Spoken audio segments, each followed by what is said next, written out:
come and sit in the front row if you like. Just they're reserved for staff if we need them, but so if staff arrive, please feel free to sit there in the interim. Yep.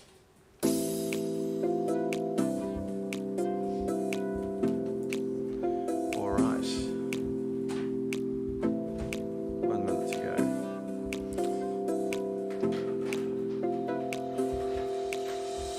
Quite nice to have the view out there. Don't often have that when they're back to it.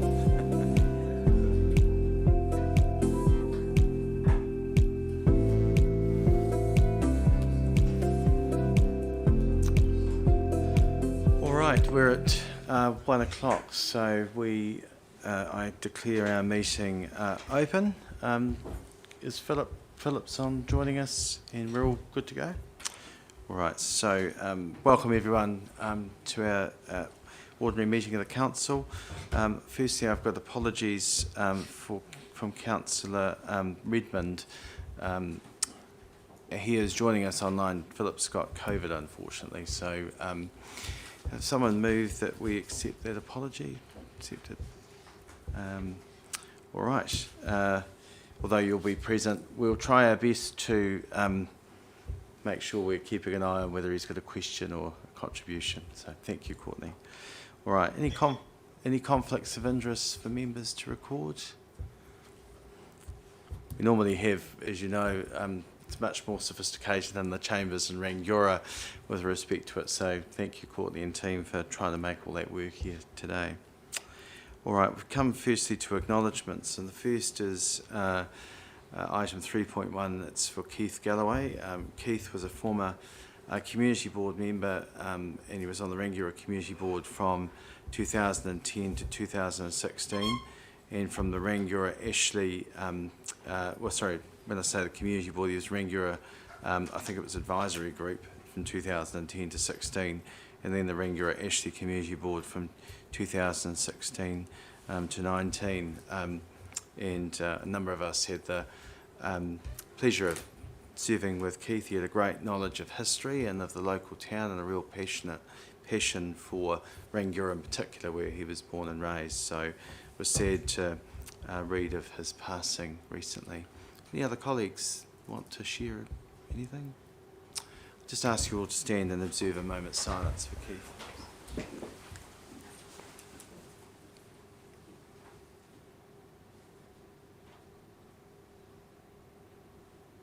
Thank you. On behalf of the Council and the Community Board, myself and Jim Gerard sent a card of condolence to the family. All right, any other acknowledgements? So we come to confirmation of minutes. Item 4.1, is someone prepared to move them as Chair Jason, seconded by Councillor Williams. Any discussion on those? I'll put that. All those in favour, please say aye. Contrary, declare that carried. Thank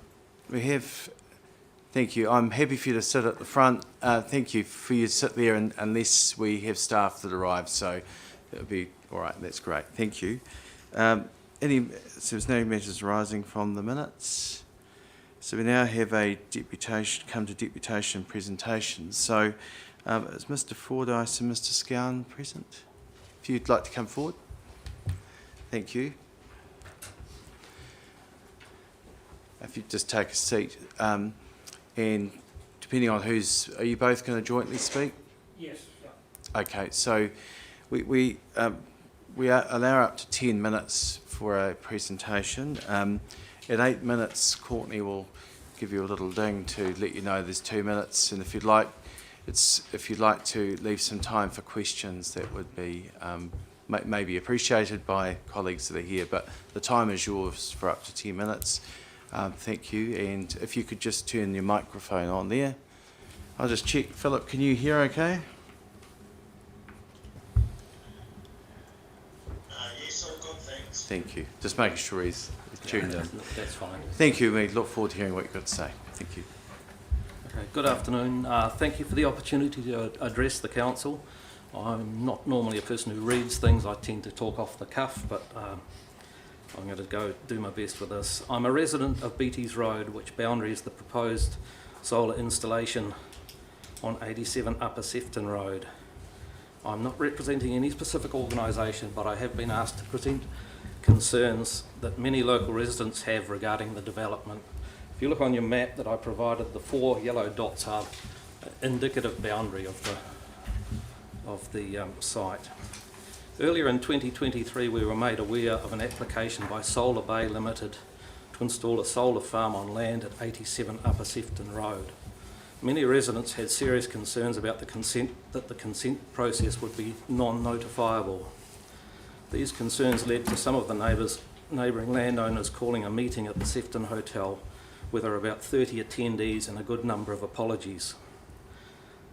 The company seeking the consent is Solar Bay Limited, a wholly owned subsidiary of Energy Bay Proprietary Limited, based in Sydney, Australia. As part of the consent process, they visited immediate neighbours in an effort to gain signatures on approval documents. With this aim in mind, they were less than truthful with some of the residents, with a number of the neighbours, in that they inferred that others had signed the document already. This was not true, or not inherently true. Most, if not all, had given them short shrift. Solar power is basically an unregulated industry worldwide, and it seems to have no parameters or rules regarding operations or appropriate siting set out by either government or local bodies. Most of the data I could find I would describe as warm fuzzies with little substance. I couldn't find any regulations other than the Resource Management Act in New Zealand that covered anything to do with solar power. 87 Upper Sefton Road is designated LC2 land, and if you look at the lower map, if you look underneath the top map, there is the dark green area is LC2 land, and as such it is protected by the National Policy Statement and Regulations of October 2022. As LC2 land, it is designated to be used for pastoral farming. There are listed exceptions. You may erect farm dwellings, wool sheds, hay barns to support pastoral farming and the likes of cattle yards. It can be, through exemption, used for temporary civil defence or military purposes. There is no mention of industrial installations being allowed under the regulations. The LUC system has eight categories, all of which appear to be present within the Waimak Council boundaries. LC2 land represents less than 15% of New Zealand's available farmland, and the National Policy Statement was written with a clear intention of retaining it as pastoral land. I'd like to note, however, that Main Power are establishing a solar unit over at Irwell Forest, and I can't think of a more appropriate site in the district for it. It is low-grade land, it is away from residential properties and has clear buffer zones. The site on the corner of Upper Sefton and Beatties Road has neighbours' dwellings within 50 and 100 metres of the proposed installation. These people are particularly stressed by the situation they find themselves in. Data gathered from overseas shows that dwellings should be a minimum of 800 metres and in some cases 2 kilometres, that's from an Irish solar site on the government website, of large solar farms such as Solar Bay are seeking to erect. If you look on your map, there's 8 black dots, I think, that's the 800 metre boundary. 2 kilometres I couldn't get on, it was beyond the scope of my map. I apologise for the photocopying too, or the copying. My printer ran out of ink part way through, so. Thank you. So 2 kilometres, if you use 2 kilometres as a safe perimeter, it takes in the Ashley village and the Ashley school and reaches Beards Road heading towards Sefton. 87 Upper Sefton Road is within 900 metres of one local wellhead which supplies much of the water to Ashley and the surrounding holdings. The possibility of contamination needs to be thoroughly addressed, as solar panels contain many toxic heavy metal elements, and any damage to panels would result in potential contamination of water table and soils. Large solar installations such as this cause what we call heat bubbles. Because the panels are at best only 20% efficient, 80% of the energy is reflected back into the air, back into the atmosphere. Heat bubbles can cause a temperature increase of between 3 and 5 degrees centigrade. So in the height of summer, when it is 36 or 37 degrees, most adjacent properties might expect to experience up to 42 degrees of temperature, or maybe more depending on what the ambient temperature is. Obviously, if the ambient temperature of the panel is 40 degrees, our record here is 42.7, I think. If it was 40 degrees, then the bubble temperature would rise accordingly. It could be 45 around the neighbouring properties. Waimakariri Council has embraced a climate change agenda, and I feel they must consider the associated effects in any consent processes. Heat from larger solar farms is shown to have caused localised weather alterations. This may include greater disruption from thunderstorms, rain events and even hail. We were informed that the power generated from the installation was not for what we would call local consumption, but was going to be on-sold to businesses further south of Christchurch. The main reason for wanting it sited here is purely the proximity to the main power substation on Beatties Road. As solar farms require very little input for day-to-day running, there is very little opportunity for local job growth coming from this venture. One of my greatest concerns is the effect of this proposal and the known side effects of solar power generation has on mental health and the mental health of local residents. Some adjacent neighbours fear that their shelter belts will be fried by reflected energy, as they are dead in line with the panels at the peak heat period of the day. We need to be able to quiz the appellants or the applicants about their proposed pest and weed eradication, what their plans are for safe disposal of damaged or worn out panels, and how they might mitigate the noise of construction or the associated atmospheric construction pollutants. I haven't even got to the high wind zone or the health effects of electromagnetic fields, electromagnetic radiation, and how they affect mental health. And finally, under New Zealand law, everyone has the right to the quiet enjoyment of their property. They have the right not to be disturbed by their neighbours. Waimak District Council has a responsibility to its residents, so I hope on this occasion they take the time to listen to the concerns of the community and exercise due care and attention.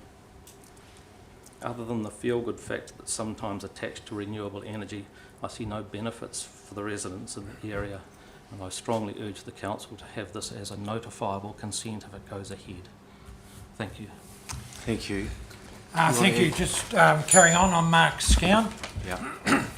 You've got 2 minutes there, Mark. I've got 2 minutes a Yeah. bit, so it'll be a truncated version. Okay, so really I was going to pick up on 3 points. One was around the potential mitigating factors around property valuations. I did a bit of Google research, as we often do worldwide, to find out what is the impact of solar farms on neighbouring property valuations. And I guess I have to say that it ranged from 4.5% depreciated value up to about 30%. I've got no idea where in that scale it would fall, but not one piece of research that's available there showed that there was an appreciation of neighbouring property value. So I just wanted to leave you with that thought. The other key things were in terms of managing potential risks. As David said, there's no worldwide or international guidelines really on the safe use of solar panels or the mitigating factors for it. So I think it's actually incumbent on any councils that are going to have a solar farm proposal in their area to be mindful of that, because developers and people who have got a passion or bringing these things in, they will certainly have a well-crafted engineering specs as to why this is going to be good for your community. But to tell you the truth, we don't actually know. So I think it would be incumbent upon the council to make sure that through the consenting process and the requirements and transparency that would be required, that everyone is able to have a say, and that any developers would have to supply those actual engineering specs that would take a bit of scrutiny in looking at. And there'd be such things as high density shelter belts to reduce the ambient glare from the panels at certain angles. Bit of the research that we've seen suggests that they should be 4.5 metres high. we would contend that if it was to go ahead, well, those shelter belts need to be in place around the boundaries and grown to that height before the first panel was put in. So that may well take 10 years to do it. Otherwise, we would be saying we're allowing a consented activity without some of the safety criteria being put in place. So we're not here to tell you guys how to, suck eggs in terms of the regulatory framework, but we would suggest that because it's like the Wild West out there in terms of solar panels around the world, that we really need to take a pretty disciplined approach and reflect on the current science that's out there. Thanks very much. Thank you. Thank you both for your time. Is there any quick questions of colleagues here? I think we understand your issue. Just to explain process, because I think that's just important. We met and I arranged a meeting with the Council's planning department last year, and our planning manager attended that and explained process. We have received, as you may be aware now, what's called a completed application. Complete is an interesting word because I think complete means it's completely complete, but actually the definition of the Act states that, well, actually it wasn't complete. And so our staff, the current application is on hold. There is a number of questions pending, and the last I was advised, we haven't received that information yet. I did undertake that when we had more information, I would arrange a further briefing, and I will do that for residents, and we'll arrange one of our planning staff to be there to just explain process and explain what are possibly the next steps. That's if we do receive an application, receive the extra information that is required in order for it to be processed. There's been no decision made on the application, so just want to make that clear. It would be helpful for me to know who would be the key contact to go through to let residents know, and if you're happy to share that with me. So, Probably, yeah. Merv O'Brien. Merv O'Brien? Yeah, okay. I will Merv, I'll get one of our staff, Simon, who's here. Is Merv in the room here? Yes, I am. Merv, if you could give your contacts to Simon here, and I'll just make sure that we keep in touch, all right? Thank you for your time. Thank you. Thank you. Thank you.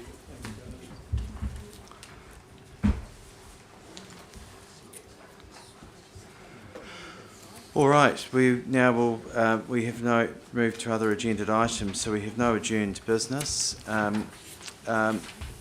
Come to reports, and the first is Northern Pegasus bylaw draft for consultation. So Sylvia here? No, so you're Sylvia today. Speak for yourself. Thank you for your attendance, everyone. You just let me know when you're ready. Okay, good afternoon, Mr Mayor and Councillors. So as I said, you have got the B team today. Sylvia's away unwell and is losing her voice. So I got the job this morning to come along and talk to you, and Mike will be here to answer all of your difficult questions on this topic. Sylvia did prepare me with some notes to read, so I'll just run through those. Otherwise, we'll take Great. Can I just in the back there, if we could please just be quiet, would be really good because we've got to concentrate on the presentation. The three ladies that are there, would you mind moving to the back row so that the row behind, just so that is free for staff who are coming and going. Thank you. So just give me a moment. All right. Thank you. Okay, I'll start there. So, at the meeting on 2 May 2023, the Council adopted the Northern Pegasus Bay Bylaw 2016, amended 2023, as an interim bylaw, noting that the full bylaw review with stakeholder and community consultation would then be undertaken. During the summer months, staff ran 2 consultations simultaneously to get community feedback. Firstly, a consultation on the existing bylaw to understand what is working and what needs more consideration. Secondly, a beach user survey, similar to the ones carried out in 2019 and 2021. Stakeholder feedback was gained through the Northern Pegasus Bay Advisory Group. The Council received 48 submissions on the bylaw and 380 people completed the beach user survey. The bylaw remains the most effective way to manage the Northern Pegasus Bay area, and beach users survey highlighted that vehicles and dogs are consistently the two main issues across the 3 surveys that we have completed since 2019. A hearing panel was appointed by the Council at its meeting on 7 November with 3 councillors and 2 community board members to hear presentations and consider the requests for changes to the bylaw and supporting implementation plan. Councillor Blackie chaired the panel. The 2024 bylaw proposes 7 changes, including a new addition to the purpose, changes to restricted access for dogs in and around the estuary. Similarly, the area prohibiting aircraft taking off and landing is expanded. Fires and fireworks will become a prohibited activity in the Northern Pegasus Bay, with the exception of cultural cooking fires and braziers. We are removing the need for an agreement with the Fenton Reserve's entitlement trustees at this time, and will revisit this at the next bylaw review. The new bylaw will also acknowledge the Hurunui District Council Northern Pegasus Bay bylaw, noting they do not necessarily have the same rules. Changes to the restricted areas for dogs and aircraft in the areas adjacent to the Ashley Rakahuri estuary are to support the environmental concerns in the area. The Section 155 report includes 3 research reports conducted in the nearby Avon Heathcote estuary that have similar concerns about the impact of disturbance by humans and dogs on wildlife. Noting that simply being in the area rather than specifically chasing or harassing wildlife has an impact on birds resting, feeding and nesting. During the summer months, the consultation was early engagement with no predetermined changes for the bylaw. We now seek to carry out public consultation on the proposed changes in accordance with our Local Government Act requirements. Community engagement events are planned at Waikuku, Pegasus, Pines Karaka, along with a session with the Canterbury Aero Club. A draft 2024 implementation plan is also included in the draft consultation documents, noting that a number of requests from the public did not relate to the clauses of the bylaw, but how Council gives effect to it. Should the Council approve the consultation, we expect to run it from 15th of May to 14th of June and report back to the Council in July-August, having the new bylaw operational before whitebait season commences. It is not planned that the hearing panel will meet again. However, should there be conflicting community views, the hearing panel may wish to consider this and make a recommendation to Council. That's me. Thank you. Any other? Councillor Blackie, you've been involved. You're chairing the panel. Thank you. Can I start with a question around E? I'm a little perplexed why we would state that the hearing panel may not need to reconvene. We haven't received submissions yet, so because we're going out for consultation. So does the consultation form itself give options for people to be heard if they wish? I'll need to follow up on that. Well, I personally think it should. It should. Yeah. As a matter of course, Simon. Thanks, Mr. Sorry. So If you just speak into the mic here for Philip's benefit. I believe in Al, please feel free to correct me if I'm wrong. I believe there was a hearings process done in the first part of the. We received the bulk of the information that went into building the draft, the final draft of the strategy. So we've actually concluded some hearings already. This is now the final draft going out for final consultation based on the fact that we've made some changes as a result of that hearings process. And so what we're saying within the report is that if we get significant feedback on a particularly important point on the final draft, it would be prudent for us to bring the hearings panel back together again and go through that process again, because it is such an important bylaw. But if the feedback from the community comes back in relative support to the proposed final draft, then we would make any final changes and bring that back to council for its final approval, rather than having to run a second hearings process.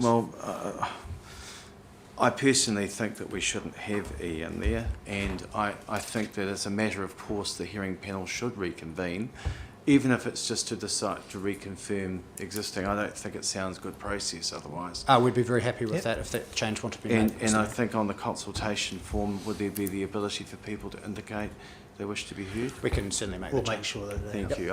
It's just good process. Deputy Mayor Atkinson, can I just, Philip, you're still with us? Yeah. He'll let us know if he wants to raise a question. Sorry. Thank you, Deputy Mayor Atkinson. Yeah, my question was that one, but also around the timing. Given that, say everything went sweetly and we got it mid-June, how are you going to get to the public to tell them what new rules are by the start of whitebait season?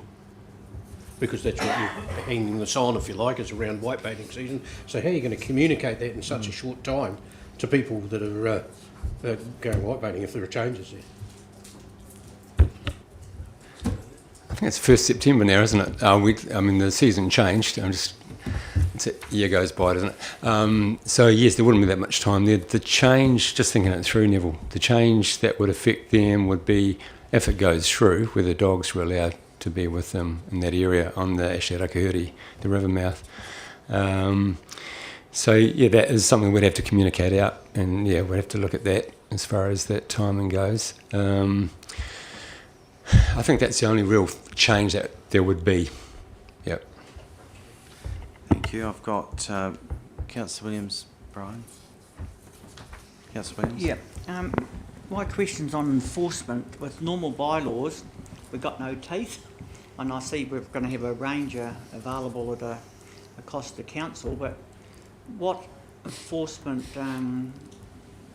will be available for that ranger, if any? That range was to be doing biodiversity work, not enforcement on the bylaw. That's not how it was. I don't think that's written into that job description for that role. So we'd continue with the contract with ECAN, with their enforcement services. I don't think that would change. We're looking at reviewing that contract with them. I mean, what we want to do is get best bang for buck, obviously, with the time that they spend out there. So we'll be reviewing just what hours, what days and different seasons that they're out there to get most effective use of those guys. But it wouldn't involve that ranger role, Paul, that I'm aware of. No, I was actually meaning what enforcement punishments, Oh, I do you see. think, can a ranger insist on the public? Well, we can't, as you know, we can't give instant fines, or we'll go through a fine process that has to go through the court system. So that hasn't changed. So it's no change there, and the bylaw won't change that either until the Local Government Act allows for it. Yeah. And the last question is with regards to dogs. There is a lot of dogs that use that area now. How are you going to define a cut-off point from where a dog can be and where a dog can't be, and how are you going to police that scenario? Yeah, in some ways it'll be easier, because the current problem that we have now is that you can walk your dog up the beach, but you can't walk through into the estuary and come back that way. So we've got a relatively narrow spit there, and the dog sort of can easily wander over from one side to the other. Where you walk from the Rakahuri car park over to the beach, that's a real discrete, defined sort of boundary at which we could turn people right and go south down the beach with dogs, no dogs going up the beach. So I think that's quite a well-defined spot to be able to show where that demarcation would be. Just thinking out loud, yeah. Thank you, Paul. Thank you. Councillor Brian. So I'm totally confused. Can you just, now. sorry, you've got your mic on there. Yep, thank you. Yep. When I read it on Sunday, I couldn't see a lot of changes to the old bylaw where dogs are prohibited from the Ashley estuary. The river mouth I don't consider part of the estuary. The section from the gate on the seaward side has traditionally been available for dogs, Yep. and the estuary itself proper with the bylaw was not for dogs. Now to me that was clear cut, and now this is awfully confusing. To me the mouth is the mouth, the estuary is the estuary, the split's the split. are you saying all those are the same?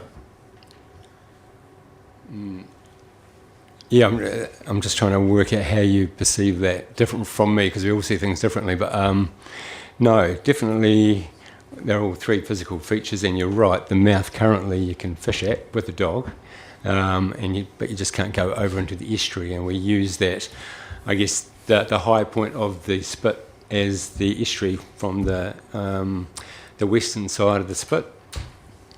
Yeah, so, and it would be shown, obviously we'd put it in terms, in written word in the bylaw as well as in map form to show that. I can't quite get the question in terms of how you see what would be difficult or confusing for the public to read from that. No, well, it was just Sorry. the words you used, which was in and around. To me, it was pretty, because I said to Councillor Blackie, I didn't have a problem with what I read. But if you were going to bring in a proposal that from the gate straight directly down to the beach and then along to the mouth, if you were to bring that for prohibited for dogs, Yeah. then I would have a problem. But I agree entirely with you, from the hard sand, soft sand, Yeah. down towards the estuary, that's clearly estuary. Yeah. You know, to me, it's as simple, and I've Okay. spent 62 years down there. Right. You might just want to save that for debate, Councillor Bryan. Yes. We're Well, moving into... as long as I'm clear in my head, Yes, because no, I don't understand want what to you're disagree with staff. No, you've clarified to your satisfaction. Yeah, we can look at the definitions that we can put in the glossary as well of the bylaw, but that's important that if it's not clear with you, it might be not clear with others, so, yeah. Okay. All right. Councillor Fulton? Thank you, Mr. Chair. I'm just interested in the number of nuisance dog complaints under the existing bylaw since I think there was a peak probably 4 or 5 years ago, and that sort of set this process in motion. Is that number declining, I understand? Interactions, fines, warnings, etc.? I don't have those stats, Tim. I couldn't tell you for sure how those stats are trending. It's really what it's come through.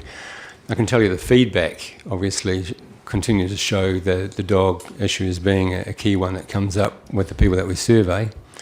The dog complaints we've got through, many from the Rakahuri River Care guys who are out there doing a lot of bird surveys and that sort of thing, and they've got photographic evidence. I don't think we get a lot of formal complaints about dogs there. It tends to be anecdotal. But of course, if someone's out there doing a bird survey with a camera, then the evidence comes through that way. But there's not many people that are doing that, you know.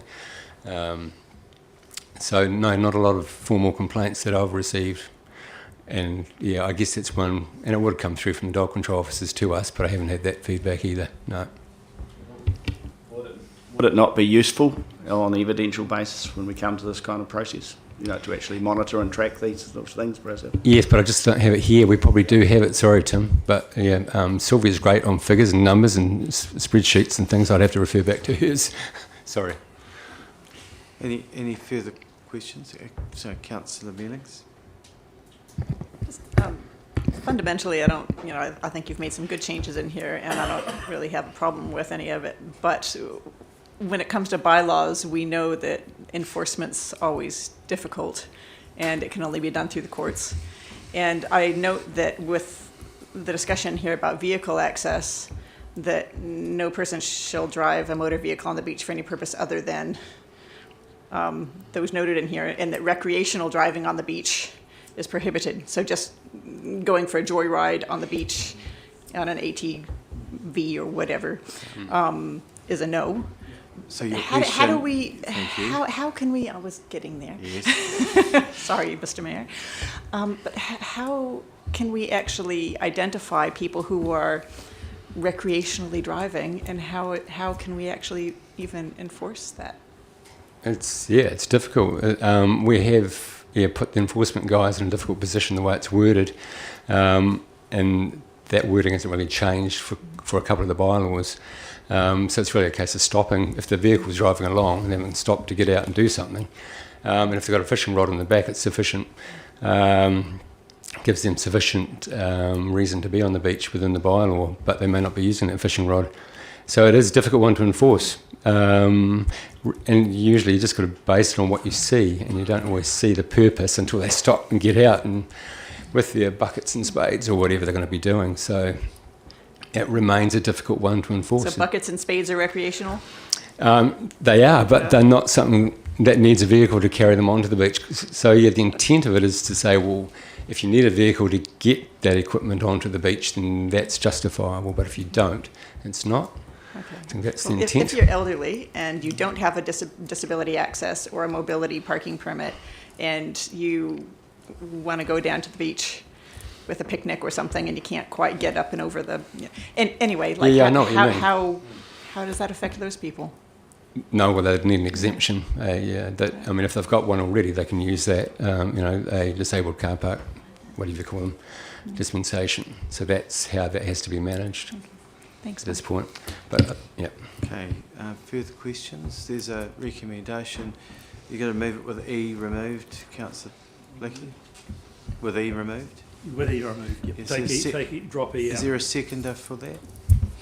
I'll second it.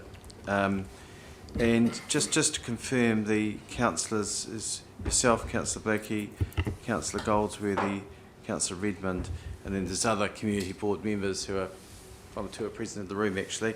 That's the confirmed process. Are you And Phil was Phil, have you got a question, or are you just indicating you're going to debate? Really a question, if you delete So E, hold on a second. Just sorry. Yes. What was that?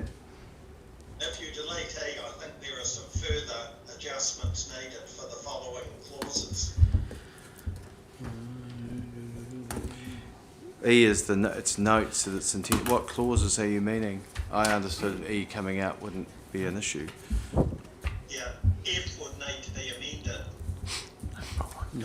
Where it says, should the panel be required to reconvene? We'll just remove the end.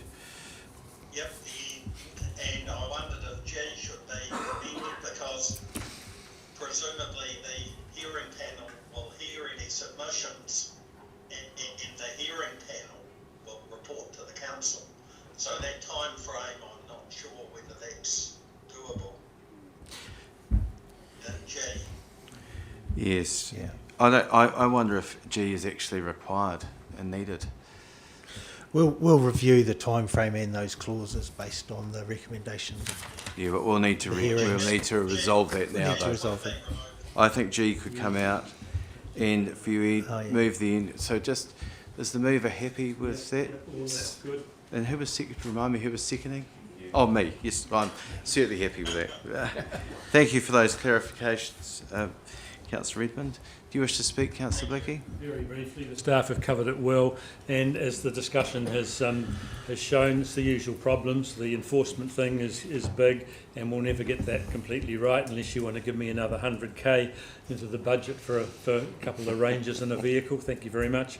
The dog, we've sorted the horse thing out over the last 6 years pretty well. It's good. Everything else is good. The dog situation is our biggest challenge.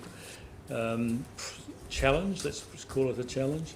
And as Tim asked, the complaints are going down. We're getting it better all the time. We've been a little bit brave in what we've suggested in this draft, and the public we may have a lot of feedback from that. Let's wait and see. We'll see where we go.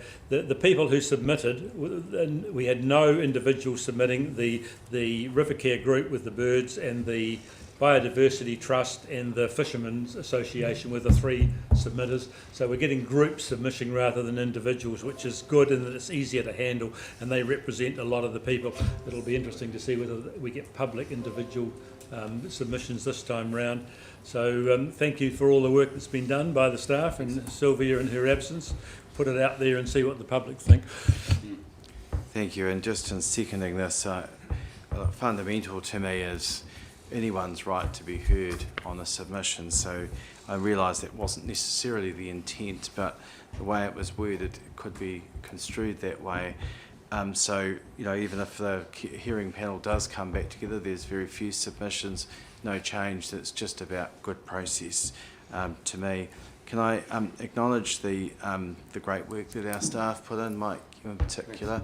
I hear great things about the work that you do down there. Like, enforcement's the last thing we really want to have to be doing. We want to be discouraging the activity in the first place. If we achieve that by education, that's the result. But if we need to, it's got a backstop, which is there.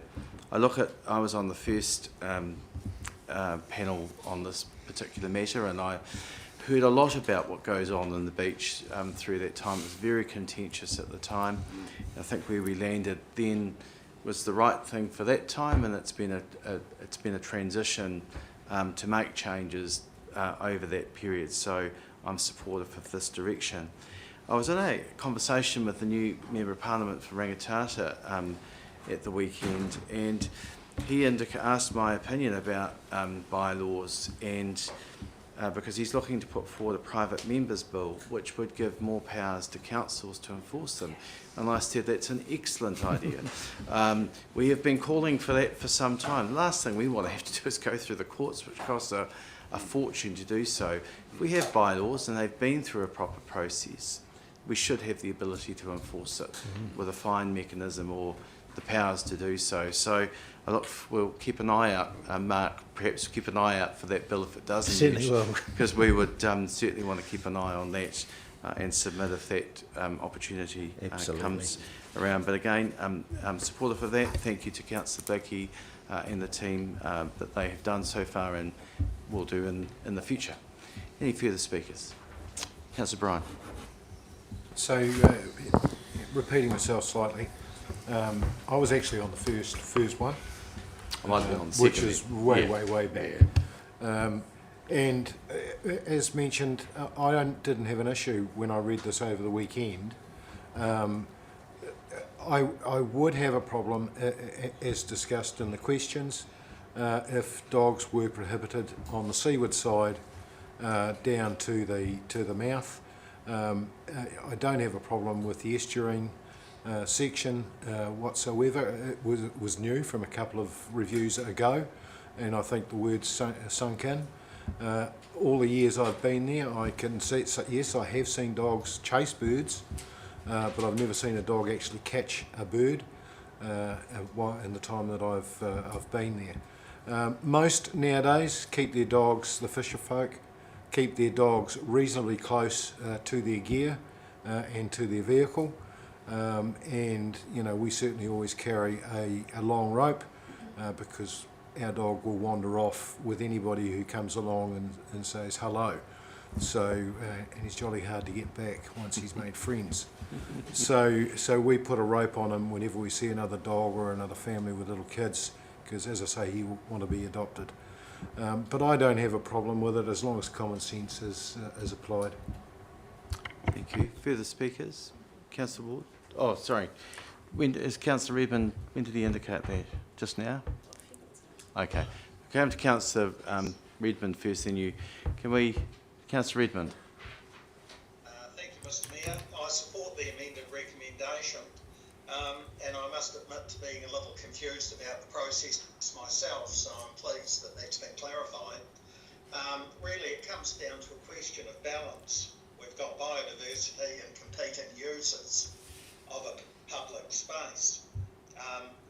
The most contentious matter, as Councillor Bryan has indicated, was dogs. There were excellent submissions, and the hearing panel had a robust discussion, and it will be interesting to see if we've come up with the right balance. So I very much support the process and are pleased that those who submitted it on the preliminary hearing will have the opportunity to look at what we've come up with and give us feedback. Thank you. Thank you. Councillor Ward? Just to confirm, I think that we've come a long way and people are really responsible on the beach. I walk constantly on Pegasus Beach with our dog, Karen's dog, and when the walking south from there, when the horses are training on the beach, everyone where you see them about half a mile away, you put your dog on the lead. You don't want them to be trampled by the horse, so everybody's responsible about that. The only time I've seen a vehicle on the beach is a ranger just checking and moving along. And so I think people have become very responsible and look after their animals so much better now and put them on a lead when there's other dogs around. Thank you. Further speakers? Councillor Blakey, right of reply. Mr Mayor, just to say the emphasis is changing. I think the emphasis on the biodiversity and ecology, and especially the birds, is changed in the last three or 6 years. And as Councillor Redmond said, we've got to get a balance between recreational dog use and preserving some of those endangered species there. Getting back to Councillor Bryan's comments, that he used the term common sense. The anecdotal evidence says that's our problem, that and lack of enforcement. The dogs that are on the hard sand are crossing into the estuary, and although you're quite right, there isn't a lot of evidence that they're catching birds, the River Care group pointed out very strongly that the disturbance is enough to upset the entire nesting ecology of those birds. And so we've taken the opportunity to say, hey, how would it be if dogs only went south? You've got 7 kilometres of beach there to work on. You don't need to go on this 1.5 kilometres. So we'll see what happens. Thanks, Councillor Blakey. I'll put the recommendation. All those in favour, please say aye. Aye. Contrary? Aye. Declare that carried. Thank you. Thanks, Mike. All right, so next is the 7.2. So you're Helene today. Just to keep things interesting for you, Mr Mayor. Look, this is a really quick report, and I'll take it as read. The primary purpose of the report is just to have council formally receive and approve, or otherwise, the receipt of 2 late submissions to the long-term plan. You'll note in the report that we've received about 336 submissions in total for the long-term plan across our month-long engagement process, and that has resulted in around about 1,660 odd submission points, individual submission points. You'll have received by Diligent the hearings packs now, and we have those hearings to look forward to over the next 2 or 3 days. So we have treated the late submissions to date, in lieu of not having this decision yet, as being received, but we do need to formally get that approval from council to progress them. So very happy to answer any questions councillors might have, Mr Mayor. Thank you. Questions? Moved to Deputy Mayor Atkinson, seconded Councillor Williams. Do you wish to speak? Councillor Williams? I think we want as many people as to hear as well, so these 2 is good. Thank you. Any further contributions? Right of reply if you wish, Deputy Mayor Atkinson. I'll put the recommendation. All in favour, please say aye. Contrary? Aye. Declare that carried. Thank you. Thanks, Simon. We now come to the 7.3 proposed changes to Treasury policy. Greg, is this the first time you've been before us? It is, yes. All right. So just maybe if you could just get a bit of an intro to your colleagues so they know who you are, and perhaps a bit about you, but welcome to our table, but it's good to have you here. If you don't mind, just as a bit of just so colleagues get to know who you are. Thank you for that introduction. Yes, so Greg Bell, I'm here as maternity cover for Nicole, so I'm here for a period of time, but not as a permanent employee. I've got a background in local government finance for the last almost 40 years, which is a bit scary. I've been both an auditor and an accountant, and both of them both here and back in the UK. I've been in New Zealand for 20 odd years now. Used to work for Audit New Zealand. I've done 12 years at Selwyn District Council, including as a CFO there, and I've also did a spell with the DIA, so been around local government for a little while. Well, you, Jeff, must be coming up about the same length of time. Was you 40 years coming up, Jeff, isn't it? Yeah, we started in different countries about the same time. And we're lucky to have Greg, actually. Yeah, we sure are, colleagues. So thank you, Greg, for being with us, but now get you to present the report. Thank you. Yes, so this is a report on the Council's Treasury policy.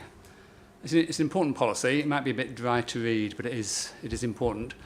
It's kind of got three purposes. It sets out the controls and limits on what the council can do in terms of borrowing and investing, and it's all about, therefore, managing the risk of borrowing and investing. It also sets out roles and responsibilities and delegations, so it's got that practical function of determining who makes what decision. And third, but also importantly, is it complies with the Local Government Act requirements to have a liability management policy and a treasury policy. So it's an important function in terms of compliance as well. So that's its purpose. We are required to have a policy in place and review it every 3 years, and so this is that 3-yearly review. It's a policy which stands the test of time, so it's essentially been an update this time around, no fundamental changes, but we have tweaked it a little bit, and I've highlighted those in the covering report. So just reduced the borrowing limit down to 2.5 times revenue, compared with the previous policy, which would have had us at 2.9 times revenue as the limit. And the reason for that tweak is simply to bring it into line with the financial strategy that's set out in the long-term plan. So it's a single limit, 2.5 times revenue. The council operates well within that 2.5 times limit, with plenty of headroom in case of difficulties ahead. So that's the purpose of having headroom. We've also tweaked the amount of money that we can invest in things like term deposits, because the previous limit of $10 million was a little bit low given the amount we spend. We spend sort of $12 to $15 million a month, so $20 million limit seemed more reasonable than a $10 million limit. Those are two main changes that I've highlighted. The various small changes, recognising the passage of time and some changes to the way the council does things, but nothing fundamental. So happy to take any questions on the policy. Thank you. Just firstly, thanks, Greg. Just on the proposed changes, just ensuring that Audit New Zealand, Standard & Poor's, Bancorp, who provide us the advice, any view from them or any concern that may be expressed by those changes? Just being absolutely clear on that. Yeah, so the limit that we've got is within what we're allowed to have with LGFA, so we could go up to that higher limit. Standard & Poor's measures on our plans and our actuals. Our actual debt to revenue ratio is about 101.8, 180%. So we're well within the limits, and it's not therefore a matter of any concern to our auditors. Bancorp do, as you know, provide advice to us, and we follow that advice in terms of putting borrowing and hedging positions in place. And again, we're doing nothing that Bancorp wouldn't advise us to do, and Bancorp have been involved in this process. Just for the benefit of just being clear, Bancorp, do you know how many councils they advise and their depth of experience? Because it's we've been using them for a number of years. My understanding is got a lot of experience in that field. Jeff, have you got any? Yeah, recent number. I think it's 26 councils. There's basically 2 treasury advisors that councils use through New Zealand, and the other one's Asia Pacific, which is now through PwC. So there's only 2 really that are utilised. I'm not aware of any others. Thank you. Further questions of colleagues? Councillor Williams? And then Brian? Just one quick, how are we standing with other councils around New Zealand on our debt limits, comparing percentages with other councils? Are we up there or below there, or do we know those facts? In terms of the national position, Waimakariri's probably got a debt level of about 18th to 20th in terms of the national sort of debt amount, but of course that also reflects the size of the council.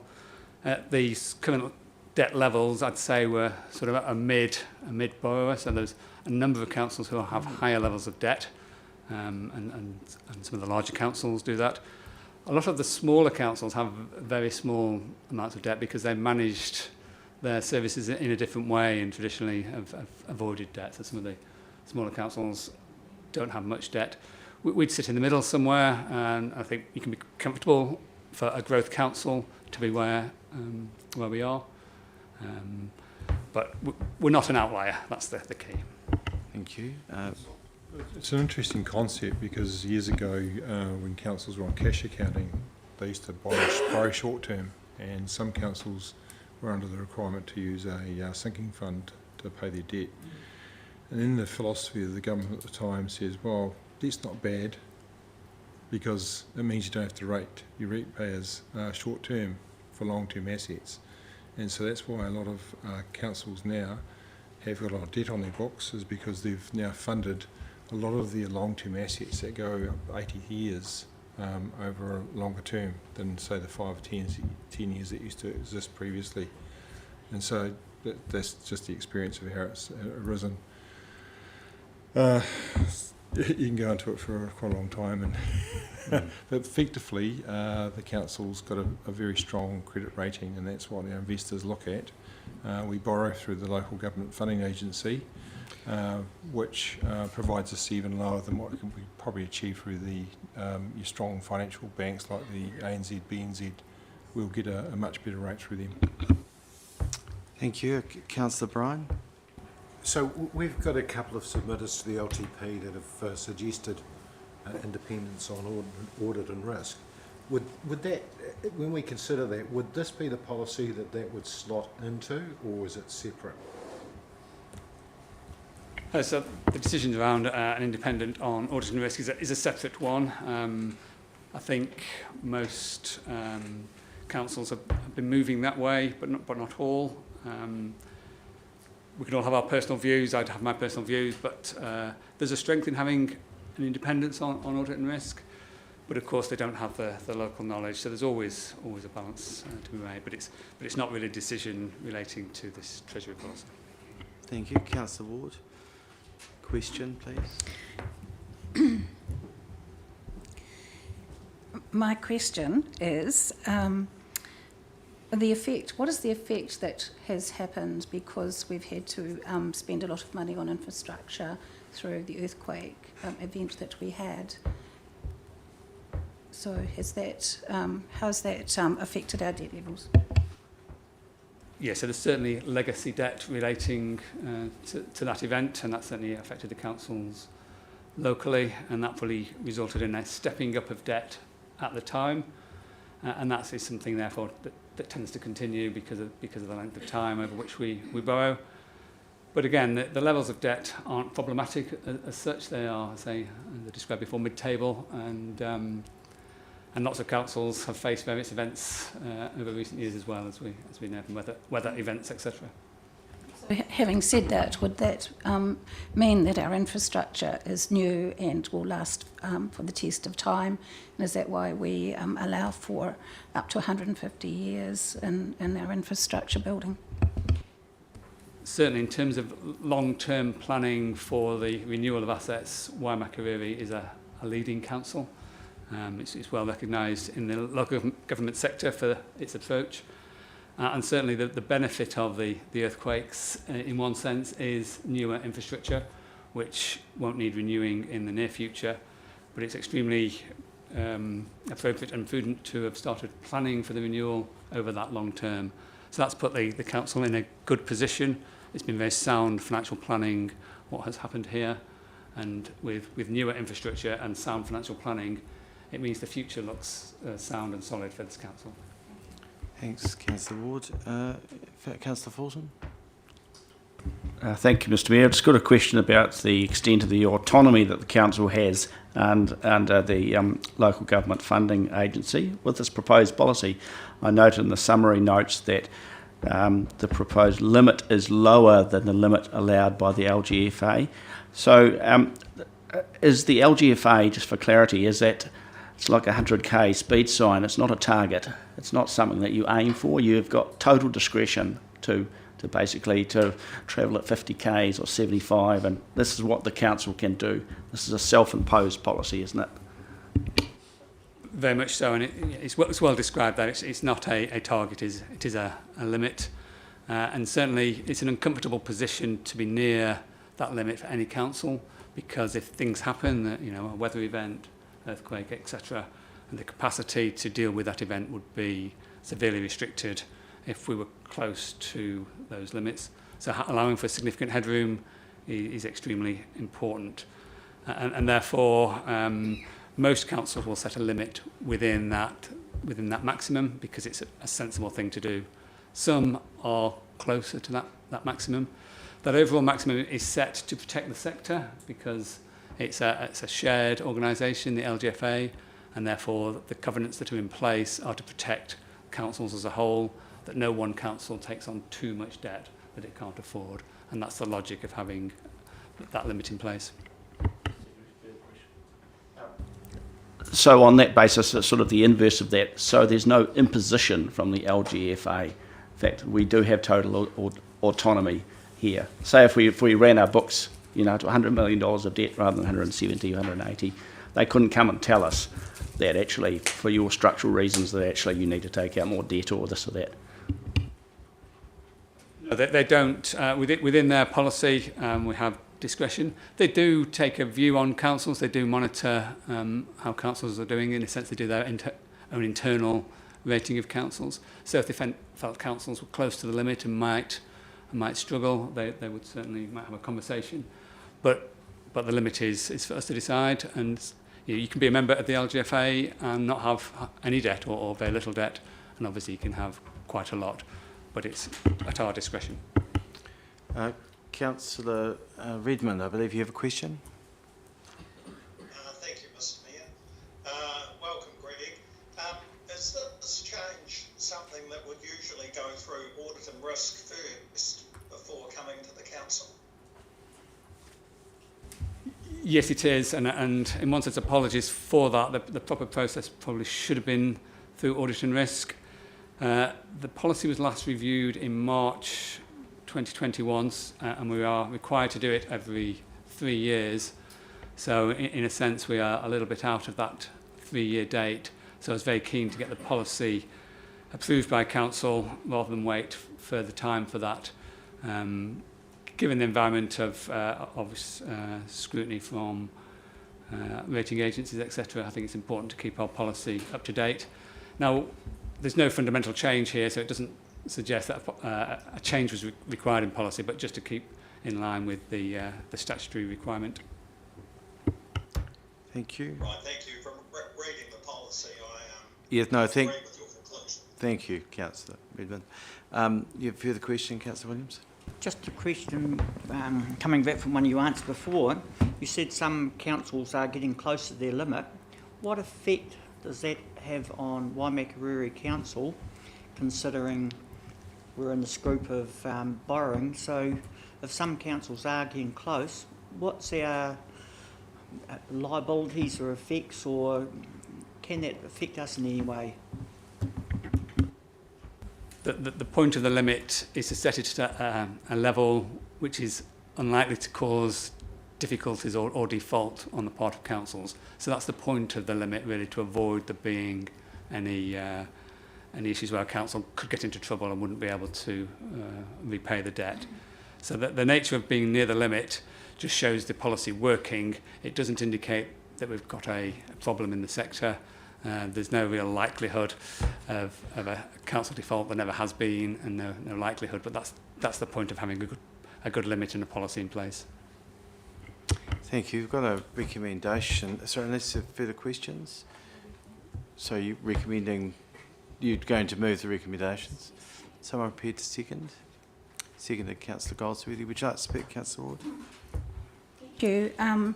Yes, no, this is just getting our house in order, as you said. So as this is one of my portfolio is audit and risk, I'm very cognizant of our responsibilities, and I feel that Waimakariri really stands high in their responsibilities, and it's really a great way that we operate through our CEO and our financial team looking after us and steering us in the right direction. And so we're very, very sound, and I'm very proud that we are a great council. So I'm very happy to accept this and move that everything's in order. Thank you. Councillor Goldsworthy is seconding. Thank you, Mr. Mayor. Very pragmatic approach to the recommendation, and I'm fully behind this policy. Thank you. Yeah, I also I'd just like to endorse Councillor Ward's remarks. It's a very sound policy, and thank you for that extra expertise that you bring, Greg. It's great to have you on board. It was mentioned before around in a lot of questions, which is good to see. So we've got the best understanding we have of the risk that we are prepared to accept. The Treasury policy is sound. I get regularly told out by other councils they envy the position we're in. We're a growth council. And in order to be a growth council, you've got to ensure that our borrowings reflect intergenerational equity. We don't want to load all today's ratepayers up with the one cost. If we did that, there's no way we could afford large infrastructure projects, or for that matter, larger projects like stadiums. Our earthquake recovery work that we've done, you know, as part of that, we're also paying down debts, not just taking it on. There's a payment, regular payment occurring there. Part of the LGFA is that we get much better rates. It's the benefit of being involved and going to Standard & Poor's and getting a rating. Again, that just ensures that the debt that we're taking on, our borrowings, are kept as low as is possible. I remember being asked a question by Kim Hill, I think it was last year or thereabouts, on where our council was at in respect of our Three Waters infrastructure. And she scoffed at me when I said we had a 150-year strategy. And I said, well, we do actually. She didn't believe it. So I did send her some follow-up information that did prove that it was, so she had to eat her words. But in the sense that that's something we need to be justifiably proud of.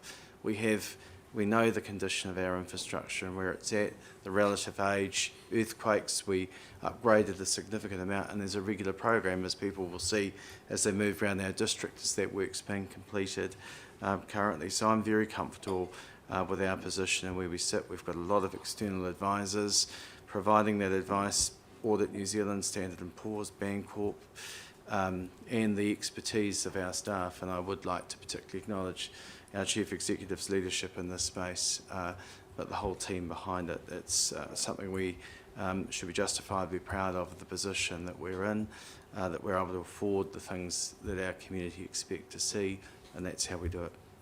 Any further speakers? Councillor Fulton? Thank you, Mr. Mayor. I'd just like to firstly thank Greg for his clear explanation of the LGFA. That's very useful. I happened to have a conversation, actually a couple of conversations last week, with a fencing contractor who's taken a real interest in the LGFA, and he was sort of making some comments about how we're funded and how we're controlled or not by the LGFA. So it's great that to have the explanations and make it absolutely clear that we've got the autonomy as a council to do what we think is best for the district. With autonomy comes responsibility, of course.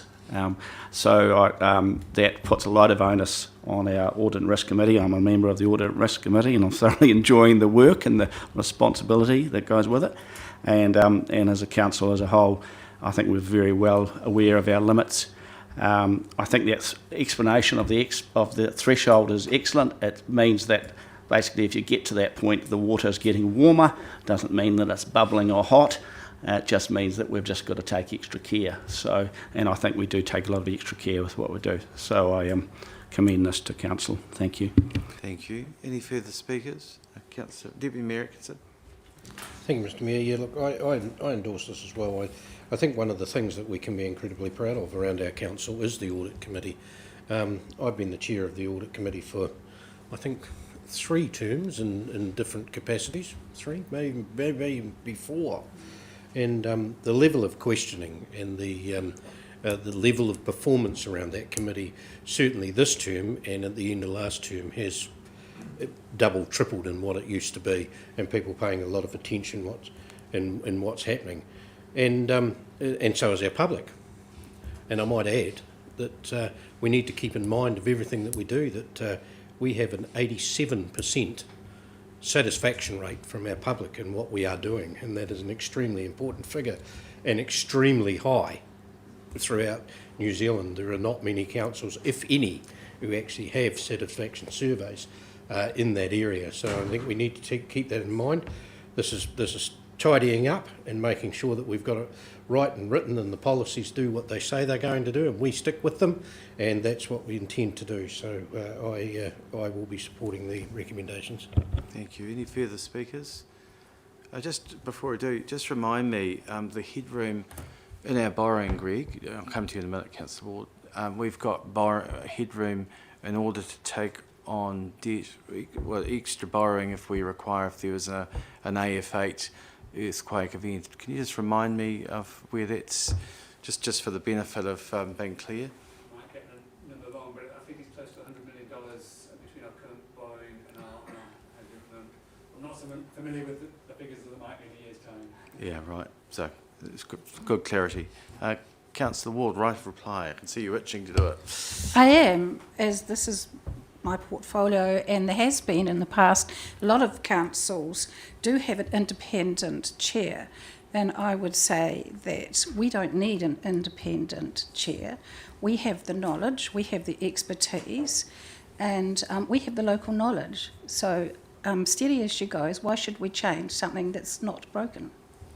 So there we go. Thank you. I'll put the recommendation. All in favour, please say aye. Contrary? Declare that carried. It's the leg. All right. Thank you. Thanks, Greg. So is Sarah here for the next report? You're doing that. So 7.4, Mr. Millwood in the place of Sarah. Yeah, this report just seeks a councillor. Sorry, excuse me in the back. Thank you. Thank you. This report seeks a councillor to attend the local government conference on the 21st to 23rd of August. I'll just take the rest of the report as being read. Thank you. And just, I was looking through excuse me, Rachel. Thank you. So we're just, I was looking through those who've been to the last conferences, and the ones that haven't, there's Councillor Blakey, Councillor Bryan, Councillor Williams and Councillor Goldsworthy. And so the Deputy Mayor is usually eligible to determine which conference they wish to attend during the term. That's as part of the policy, and my understanding from the Deputy Mayor is that that will be next year. One that hasn't been is there's a newbie in Councillor Goldsworthy, and I'm not sure how others feel about that, but any questions on that score? I just thought I'd let you know really of those who have been, those that want to enter an indication they wish to go, and then we'll determine how we would enter that name should we need to have a vote. Any questions? So of those names, is there, are you happy, interested? Is there anyone else? Okay, then we have an indicated name of Councillor Goldsworthy. So moved by the Deputy Mayor, seconded by Councillor Blakey. Would you like to speak? I just think it's extremely important for first-time councillors to attend conferences of this nature anyway. The networking that's there is extremely important, and the fact this one's in Wellington, hopefully there'll be lots of government ministers who will take the time to attend. We'll see. Councillor Blakey, do you wish to speak? Any further speakers? I think I've been to a provincial one, but not that I'm worried about going to this one or not. But you know, on your list of, is this the local government New Zealand conference proper? Is it? You went to it last year in Christchurch. I thought I saw it. Withdrawn then. Yeah. Yeah. Well, your name was certainly. Yes. Sorry. Yep. That's right. We try and make sure we fairly distribute, and when we go to these, try and make sure we get as many along as we can, because it is important. Right, unless there's any further contributions, would you like Deputy Mayor rather reply? I'll put the recommendation then. All those in favour, please say aye. Contrary? Declare that carried. Now, item 8.1 is an item referred from the Ringaroa Ashley Community Board. Anyone wanting to speak? I don't think we need a speaker. That's an item. Sorry, a staff member to share. That's just for. Is there Sorry, you did? Yes? Do you want to come forward? Yes, John's report. John, sorry, John, would you like to take the lead? Pardon me.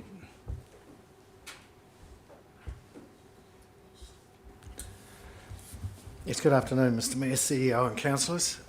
Thank you for your time and opportunity to present this report. Yes, I'm John Reid, Council's Community Green Space Planner, for those who don't know me. I'm accompanied by Wendy Harris, who you'll probably know is the Planning and Implementation Unit Manager, overseeing the consent-related aspects of the report I'm referring to. I'll take the report as read, but there are a few points I'd like to highlight before any questions, if that's appropriate. Yeah, that's fine, yes. Yeah, the proposal is to exchange a boundary strip of council land currently used as a community park space, which is referred to as Drama Club Reserve, to create a nearby walking cycling linkage reserve between King Street and Church Street. The context for this is a consent application for a medium density residential development between the two sites, but prepared by Fay Construction, proposed by Fay Construction. The land exchange proposal is supported by Council's green space and roading teams. We believe it will have, on balance, overall benefits for the community by providing a pedestrian cycle linkage in an older established area of Rangiora. We believe this supports a rare opportunity in an already established area of Rangiora to support Council's community wellbeing outcome of providing for walkability and off-road community connectivity, which also is part of our level of service and code of practice requirements as a green space unit. This opportunity comes with effectively no cost to Council. Such an opportunity for a positive overall community outcome is rare. And we believe the integrity of the park space will be retained and enhanced, but also allow provision of quite a good connectivity linkage between King Street and Church Street. The opportunity is pretty much dependent on the proposed residential development consent application by Fay Construction.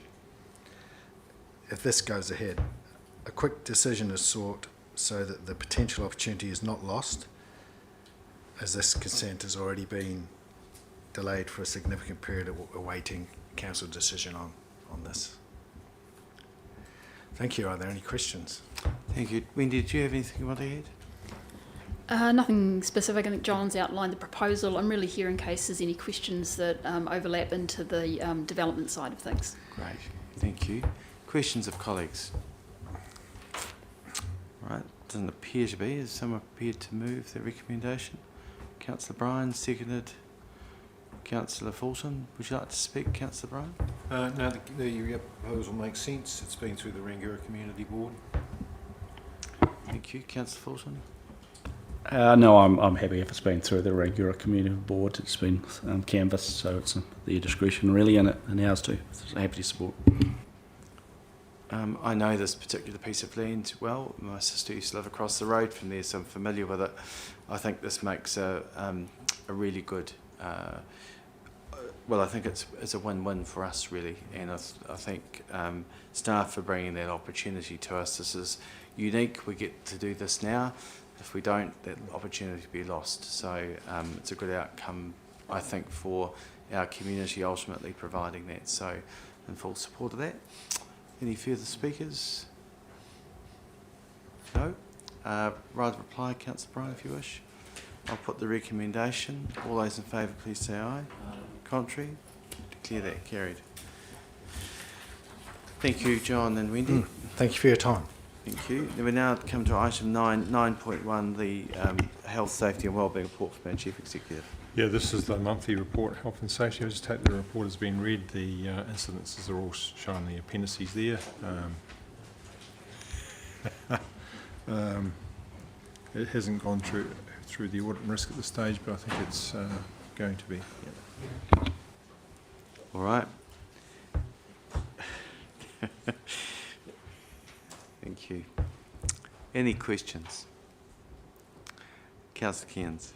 Thanks, Mr. Mayor. Just a brief question of Jeff. I was told by a resident the other day that they'd been knocked down in the Kaiapoi Dog Park by dogs running and that sort of stuff. Is that something that should be incorporated into this health and safety review, or is it something that sits outside and it should be, how should that sort of thing be dealt with, please?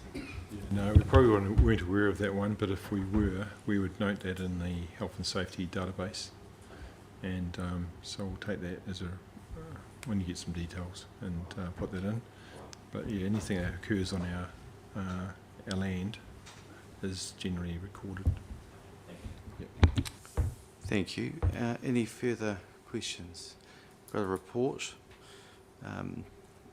Recommendation. Someone prepared to move? Moved Councillor Cairns, seconded Councillor Goldsworthy. Do you wish to speak? No. Any further speakers? Nothing to respond to. I'll put the recommendation. All those in favour, please say aye. Contrary, declare that carried. I find that very surprising. None of us knew what that meant.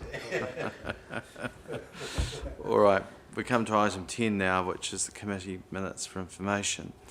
So there's a range of minutes here. Some are prepared to move 10.1 to 10.6 and moved Deputy Mayor Atkinson, seconded Councillor Blackie.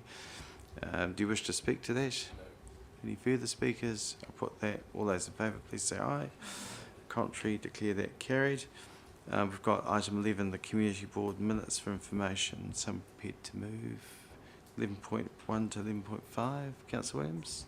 Seconder, Councillor Cairns. Just on those, is there any items in those Community Board minutes that members would like to highlight that were present? Okay, I'll put the recommendation. All in favour, please say aye. Contrary, declare that carried. And next is my diary to item 12.1. Present that. Any questions? Someone prepared to move? Moved Councillor Goldsworthy, seconded Councillor Mealings. Do you wish to speak? I'll put that. All those in favour, please say aye. Contrary, declare that carried. We now come to council portfolio updates. Just under 13.1, which is around iwi relationships. The Chief Executive and I have regular contact. We're in the process of setting up a discussion at the present time and getting diaries to align just around particular priorities, and the outcome of those discussions we will report back here.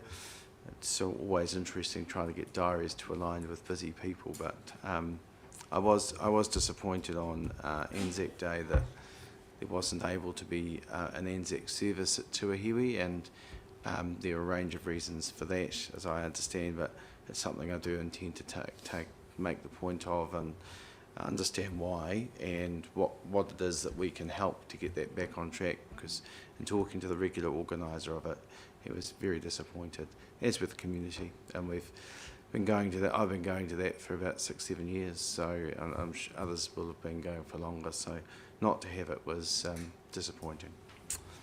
Anyway, any questions of me? Greater Christchurch Partnership, we had a discussion back, we had a workshop a few weeks back. One of the recommendations from that is to move to quarterly meetings. It's fair to say that there's not the need, with the majority of the business, with work underway with the spatial planning work at completion, mass rapid transit, those projects are ticking along with their work. There isn't the same necessity to come together, and we're not there for meetings' sake. So streamlining that is something that we're in the process of, and looking at the process of the independent chair, whether we require one going forward, certainly with a revised agenda there. One that I am in the process of, we are setting up as a discussion with Christchurch International Airport. I think it's important that we have that conversation directly with the CE and the chief executive and the chair, to see if there's a common ground that can be achieved before we get into a legal process around the what's the regional policy statement. So that's something that we're got in train at the moment, and myself, Mayor Phil and Mayor Sam will be present. The acting chair of Environment Canterbury won't attend that because they obviously have a conflict with respect to running the RPS process. But if we can ideally get to a point where it avoids lots and lots of money being spent on lawyers and experts, that to me is a more desirable outcome than being stuck in a legal process. Nikki or Neville, do you have anything you want to add? Okay. Any questions? Okay, and government reforms, well, you're probably up to speed on those as any. Interesting at the weekend to see the announcement in Auckland around Three Waters. We're doing our work and starting to have those conversations with neighbouring councils. There's nothing formed in that, and we will come back to the table when we've got more to report. Really, we need to see where the state of the legislation is and what is actually going to be delivered before we can come back with any form of recommendation. And importantly, our community, regardless, will need to be consulted on what their preference is. It's their asset after all, and that's what we've undertaken. We will do. The other reforms, the fast track, I haven't heard anything further back. We asked to speak to it. I'm not clear we had a response, but just there's a whole raft of reform going on and changes and different bits of legislation which our staff are doing an excellent job keeping on top of.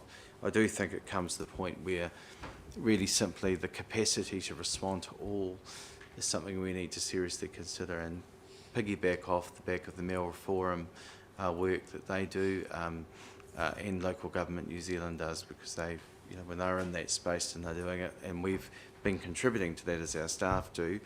To me, that's a good use of their time rather than necessarily presenting a submission every time, unless it's something that really matters to us. Do you have anything you want to add, Chief Executive? Taitara, that's also another one which we piggyback. Oh yes, sorry, as Jeff mentioned, Taitara is the other one, which is the old, formerly Solgum Society of Local Government Managers. We also piggyback off their work that they do as well. Any questions there? Councillor Bryan. This morning on ZB, apparently waimakariri are exploring options with regard to water. Did we issue something? Did we put something out? There was a request for, I got a request yesterday for information, and I just made it because it was piggybacking off an alleged comment that one of the Christchurch councillors made yesterday around Greater Christchurch, and probably wouldn't be desirous in their opinion if we can't agree on the stadium, apparently. So I actually did some checking of that to find that wasn't correct. So I just said that of course we're looking into options. So that was in response to that. And there was a report, the press also had a series of questions which responded to and just kept it very vague, and well, not vague but broad. We can't make a decision on something we have yet to see this where the legislation at, but of course there's this discussion going on between neighbours, because that's logical that we would see where there are opportunities where we may work together. But actually more than just Three Waters, there's opportunities in the North Canterbury space to work more broadly with our North Canterbury neighbours, as we've discussed before. All right. Canterbury Water Management Strategy, Councillor Fulton. Thank you, Mr Mayor. I've circulated my portfolio holder report, but I'll just to throw you off guard on some of the points, I won't speak to them in order. Nitrates, firstly, I can report that a Greenpeace event in Rangiora on the 21st of April netted about 250 attendees who wished to test the nitrate levels in their drinking water. Some samples were brought in, and these were WDC community drinking water supplies, which I'm told should produce slightly different results than what is published by the WDC itself. This is likely due to testing methods, and this is a contested area. And I'll speak personally, this is one of the concerns I had with us having a hand in circulating this event, because that's the rub of it. actually how we have any clarity of where the water came from, how it was tested. And we put our names to ourselves, we're at risk. That's my personal opinion. I can note that, for instance, regular WDC testing through an IANZ accredited lab shows that the Oxford No. 1 rural supply average is under the 5 mgs per litre, except for one sample that was over 5 milligrams. Sophie Allen tells me a report will likely come to the Water Zone Committee in July regarding the private well study results from the spring 2023 sampling round. And this will also examine some new research regarding nitrate effects on health. So, we're taking a keen interest in this subject on the Water Zone Committee, as you'd imagine. A couple of other just quick notes. Arohatia Te Awa, Cherish the River. This program of work has had a restart following a period of inactivity, and increased scope of projects now includes beyond the Cam Ruataniwha River to the Lineside Road wetland area, and scoping of projects in the Ahoka Stream, Courtney Stream, and elsewhere. And Cam River will be the final one. You can read the rest at your leisure. Cam River Enhancement Report. I should add that the progress of these projects in the report, these have been delayed for implementation. WDC carried out consultation with Ngāi Tuhariri following a request from Mahanui Kuratai Limited earlier this year. Some projects will happen in the next few months. A few will now be in 2024-25, and one fencing and planting project on private land has had the landowner pull out. So thank you. Thank you. Any questions of Councillor Fulton? Just to add, what you were talking about before around what you were talking about with respect to Greenpeace, I'm not sure that they're known for their expertise in water. And simply, I think what they were doing is simply mischief out there, actually. And I did note that on the Mandeville residents' pages, there were someone was posting that information, trying to scaremonger. I did like the fact that actually, and I took a screenshot and sent it to our staff, but there was actually residents took care of that pretty smartly. They're well aware of conspiracies and that sort of stuff that exists at times, and they're smart. They see straight through that. So when those things are dealt with like that, we don't have a need apart from to ensure that our page has accurate information so people can be certain. But it was a bit disappointing to see that level of activity going here by Greenpeace, in my view. Just to add, Mr. Chair, that I've had some information from a pretty well-placed person in Environment Canterbury suggesting that we should look carefully for that. In this case, the Department of Internal Affairs, their Chief Science Officer, has a pretty strong view on maximum allowable values for nitrate in the water supply, which may differ from what we're seeing in the commentary from Greenpeace and other groups. So it's just, I'm so sure it's something that staff may be aware of, but it's it's a Three Waters evaluation that was done. Basically, Greenpeace was saying it was one that they had to go under, whereas the recommended level is 11.2, and as you said, ours is one sample went over 5, and so I corresponded to the person that was on Facebook, and he accepted that explanation. It's something we do take. It's very important to us around water quality, and Te Mata Arawai, it is their responsibility at the end of the day. So you're right, Tim, where we get that thing is to make sure we reference back to the independence that exists through TA and other bodies, not Greenpeace. We've got climate change. Sorry, any further questions to Tim? Nikki, climate change and sustainability. Just kind of latching on to that last bit, though, especially with regard to the water, the nitrates, it's 11.3 is the maximum allowable value. However, we don't have any water sources that are under half of the MAV. Our benchmark is half of the MAV, which is 5.65. And anytime anything gets anywhere near that, they go looking for a new water source. Obviously there are various yardsticks that people use to measure that, but And I would like to think if we did have anything getting too close, that we would actually be looking at that. But, and yes, thank you for reporting on Arohatia Te Awa, my project. Cool. Little bit of crossover there. As far as my portfolio report goes, the management team signed off on the climate resilience program for 24 to 27, which includes setting up a new governance structure, and staff are going to come to council with this in due course once they get it all finalized. And also they've agreed to change the name from climate change and sustainability to climate resilience, because they're really interlinked. I mean, it's a little bit like a square is a rectangle, but a rectangle is not a square. They're similar, interrelated, and do impact on each other. So changing the name to incorporate that makes sense. One thing I'm quite excited about is that the Resilience Explorer project is now well underway and should be available for councillors to view in June 2024. So what that is, I've probably gone on about this a few times, but it's basically a visual tool to identify climate risk and natural hazards, and we can use it to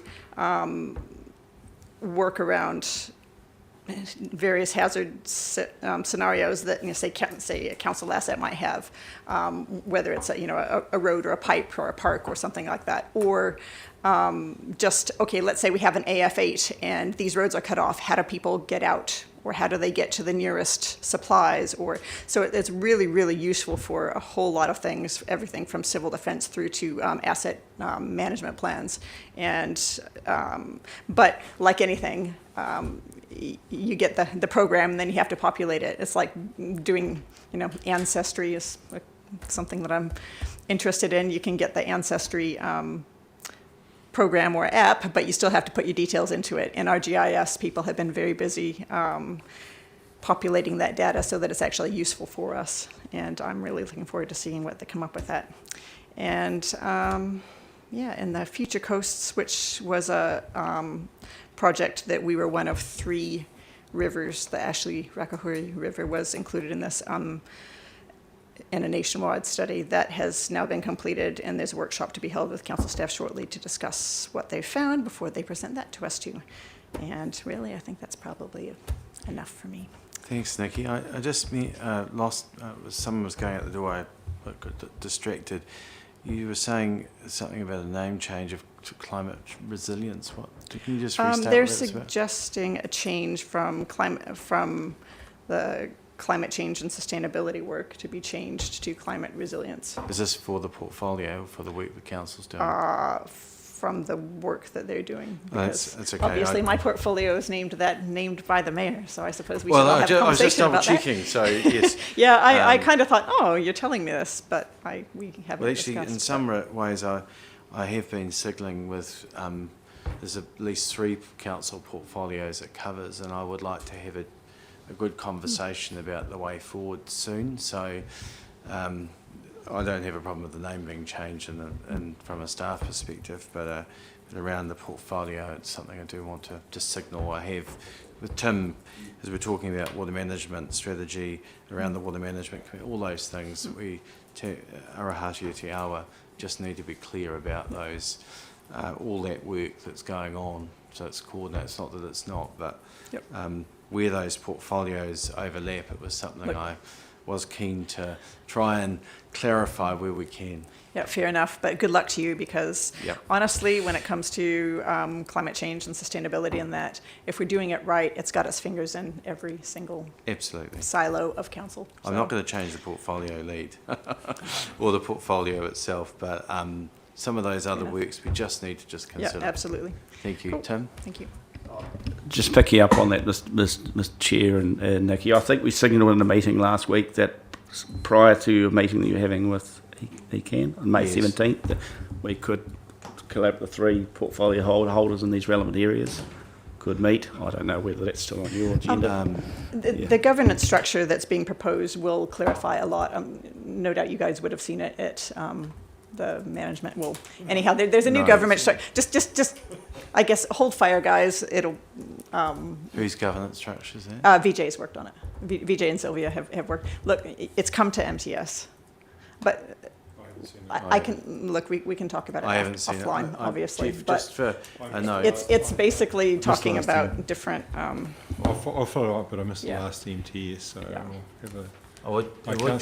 There's would be helpful Yeah. before changes are made there, Jeff, if possible, that there is the look that we're going to have for alignment to make sure that we're not out of step. So no worries. That would be really good. It is actually talking about a group that will incorporate closely aligned portfolios and all kinds of things that you need to have a look at. And I think VJ is coming to you to discuss that, because I did suggest that might be something that you might have an interest in. Well, all of us that are involved, right? And so, Tim, in terms of the timing of, I don't think we'll get that together before we meet with ECAN, but it's just a signal that that's something that we need to have the chat about and then work out where the right way forward is. Al and I talked about it, and we did, Nikki, but at the start of the term, really.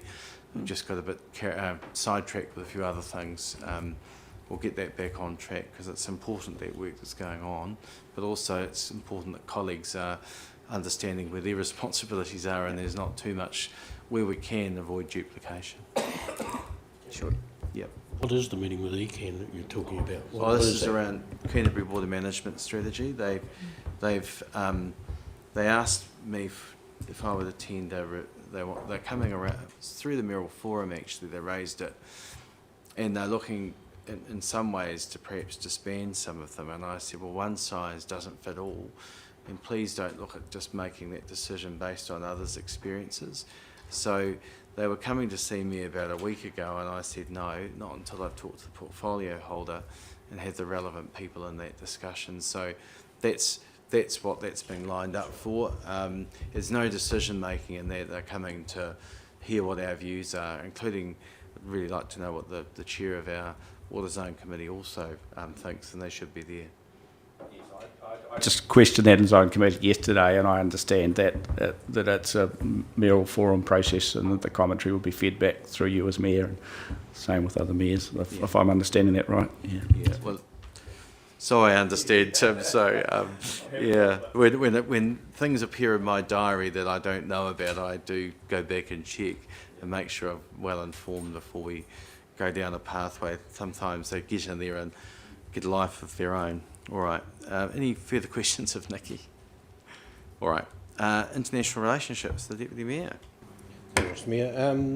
20th of June, there will be a fundraiser at the RSA. I'm not sure yet. I'm not clear just yet on who is either invited to that or whether it's a public fundraising exercise or not, which I'm about to find out this week. So we'll know about on the 21st. The plaques that of the 4 graves that were missing will be dedicated at the Rangiora RSA, and the consulates coming across from Australia confirmed today that that's happening, which is a bit interesting in some ways, because I'm a little confused now and I certainly don't want to go upsetting any RSA, so I say this with trepidation. I'm a little confused that when you had 4 plaques that were dedicated to people who didn't have graves, and now we've found the graves, why we're dedicating 4 plaques.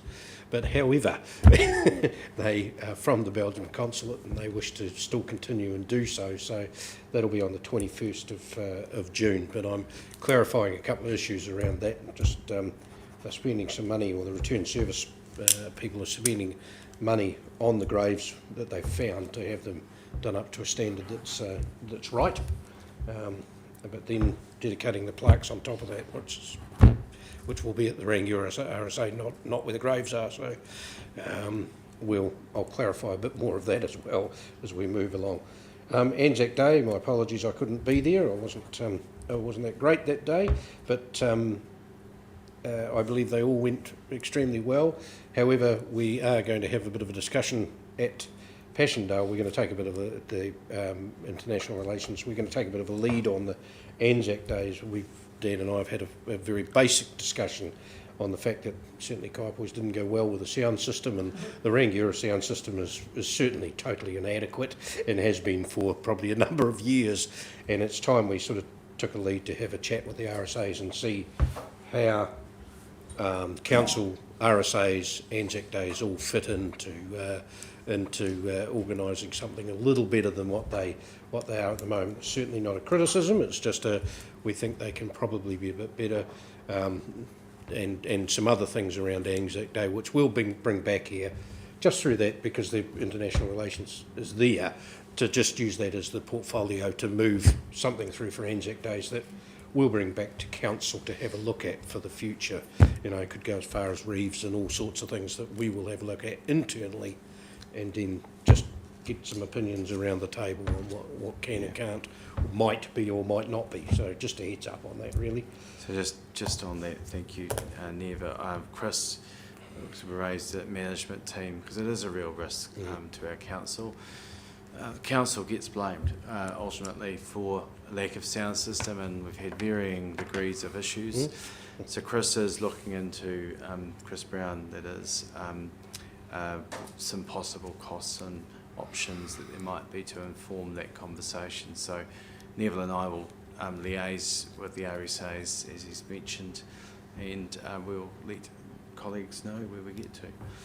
I think it is absolutely right. Actually, Anzac Day I thought went really well. It was a very busy day, as the 2 days, as they tend to be, and thank you to you all for the roles that you respectively played at those events. Sefton, I understand, went really well. Well, the end was so big that we really going to have to look at a new venue potentially. Or you promised. I did not. I said we might need to look at the new building. I didn't say we. The biggest drawback with Sefton was the toilets. Right. Only Portaloo there for that number of people just wasn't acceptable. There's normally a toilet here. What's this? No, these toilets packed up months ago. Oh, right. And yeah. So has that been fed back to staff? It has, but yeah. Okay. Maybe Jeff could comment on that. It's being fixed today, I think. Yeah. No. I think it's been fixed today. I think Grant got back to you with an email. Look, that's what we're going to have to do. We're going to have to send, when councillors ask questions, we're going to send the emails to everyone so everyone's up to date with what's happening, because there's a lot of confusion. So I think that's been fixed. Tuesday is the email that I read from Grant to yourself was today.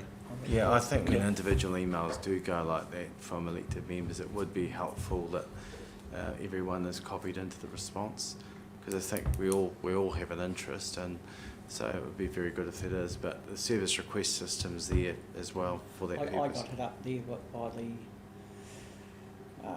Pegasus Community Centre, Shona and what have you as well, and yeah, I was the only councillor there, unfortunately. Well, the others tried to get there, but COVID, there was, well, there was also traffic issues getting people through Wood End. The sound system was unfortunate the way it went because it came to the management team, and I said to the management team, I said, have we got the sound system right? The response is that yes, we have, because the RSA keep on telling us to keep our nose out of it. But they manage it, and so they want to run it. And I think it's got something to do with the characters involved that are supplying the sound system. And so if we're going to put something in place for a sound system, we're going to have to put something in the budget like 50,000, because it's not cheap. And that's where we want to have that discussion, because it needs some I won't say independent brokering, but some clever brokering around RSAs. I think we all know about personalities in all groups that there are around everywhere, and I'm not saying that about RSAs. I'm talking about every group that there is.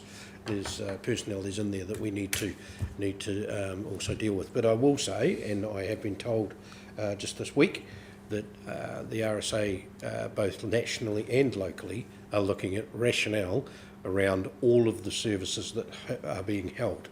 As you can imagine, the RSAs themselves have massive issues trying to get to just have a look at our RSAs. You know, we've got 2 days of functions everywhere, and the RSAs are saying, hang on a minute, you know, we need to have a look, what's the rationale, what are going to be sanctioned, what aren't going to be sanctioned, how does that all fit together in a program for the country?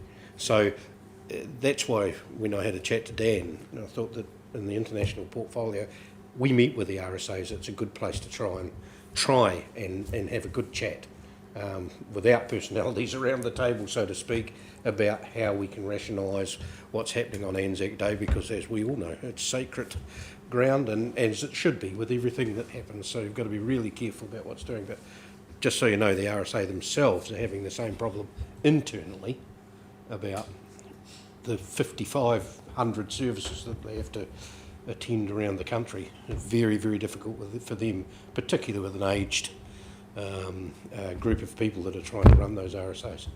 So they're having some rationale issues themselves. So watch this space, I suppose, but if you're happy, we'll take that on underneath the portfolio have a look at. We'll just manage that very carefully around those subjects, but it is principally around making sure that the resourcing's right, and if we've got to look at that, if that's the conclusion we come to, we'll bring that back for further input.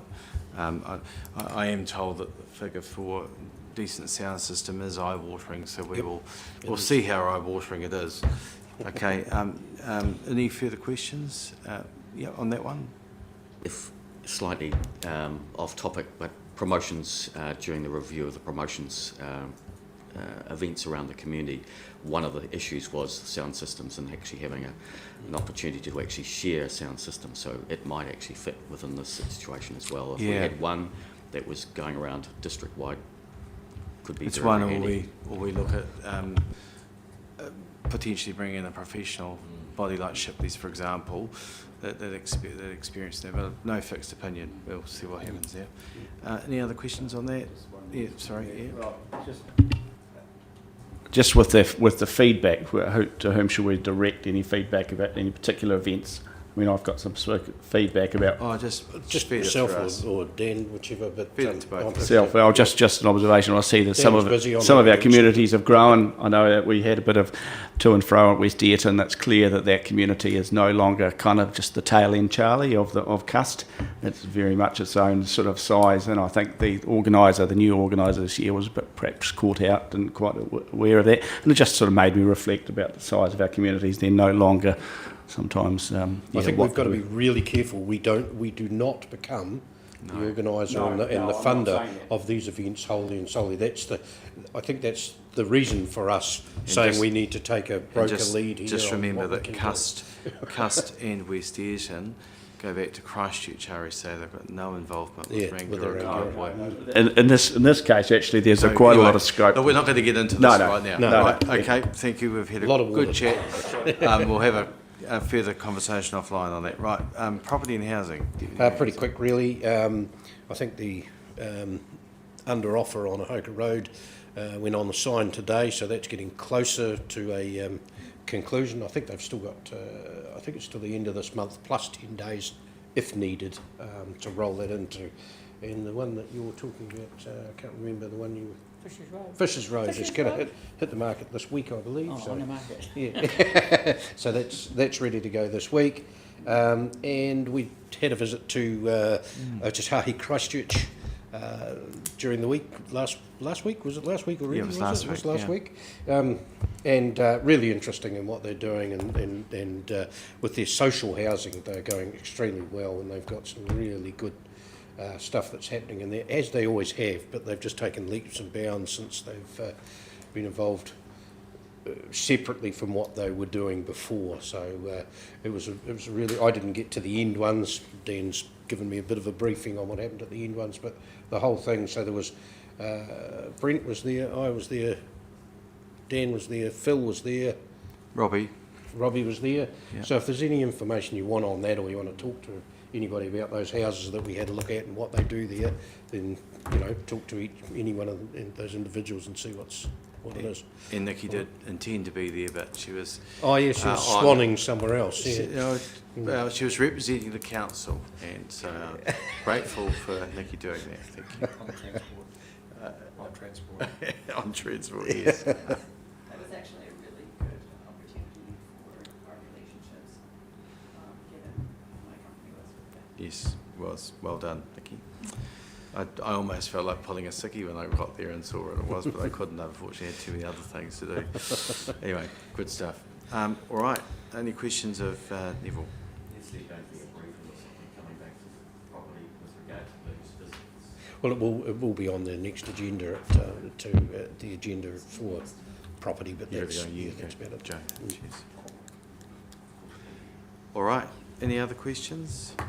Hey, Joan, just before you go, just briefly, the next couple of days we've got a bit of time together, and can I just please ask you all, stick to questions, not statements. I don't want to have to be pulling you all up at the time, all the time, and not in front of an audience. So keep the statements out of it, and just questions to clarify would be very helpful. The staff will answer them.